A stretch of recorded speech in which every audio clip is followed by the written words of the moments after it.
আচ্ছা মিস লায়লা, আপনি দীর্ঘদিন মামুনের সাথে সহবাস করেও না মানে বসবাস করেও এখন বলছেন মামুন আপনাকে ধর্ষণ করেছিল, বিষয়টা একটু খুলে বলেন তো। বিষয়টা খোলাখুলির কিছু নাই ভাই। মামুন আমাকে দীর্ঘদিন কালা জাদু করে রেখেছিল, আর সেই যে কালা জাদু করে বশ করে রাখার কারণে মামুনের সাথে আমি ছিলাম। আর মামুনকে আমি আমার বাসায় রেখেছিলাম।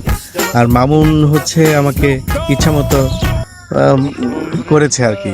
তো বিষয়টা এটাই। তো এখন আমার চোখ খুলে গেছে, কালা জাদুর মেয়াদ শেষ হয়ে গেছে। এখন আমি বুঝতে পেরেছি যে মামুন আমার সাথে যা করেছে এটা ঠিক করেনি।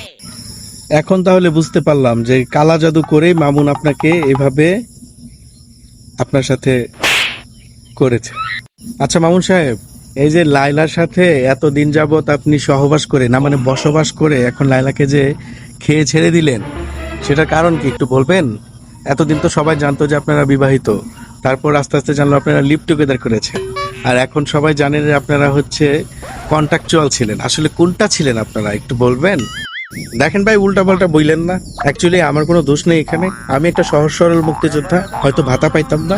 আমাকে সে পছন্দ করতো, আমি দেখতাম যে সে আমার অনেক বড় ভক্ত ছিল।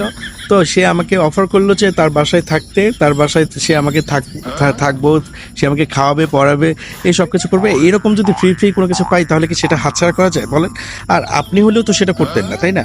তো এখন আমি সেই সুযোগটা নিয়েছি, সেটার জন্য লায়লাকে আমাকে বিয়ে করতে হবে বা লায়লার সাথে আমার সারা জীবন বসবাস করতে হবে, না মানে সহবাস করতে হবে, এমন তো কোনো কথা না।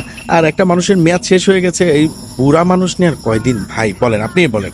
আর আমি একটা স্মার্ট বয়, আমি একটা টিকটকার, আমার কাছে তো এসব কোনো ম্যাটার করে না, তাই না?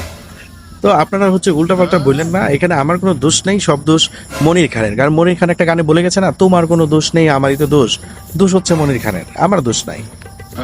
তোর ইন্টারভিউ দেওয়া শেষ হয়েছে, এবার চল গরম ডিম দিমু, যায় আয় আয় গরম ডিম দিমু।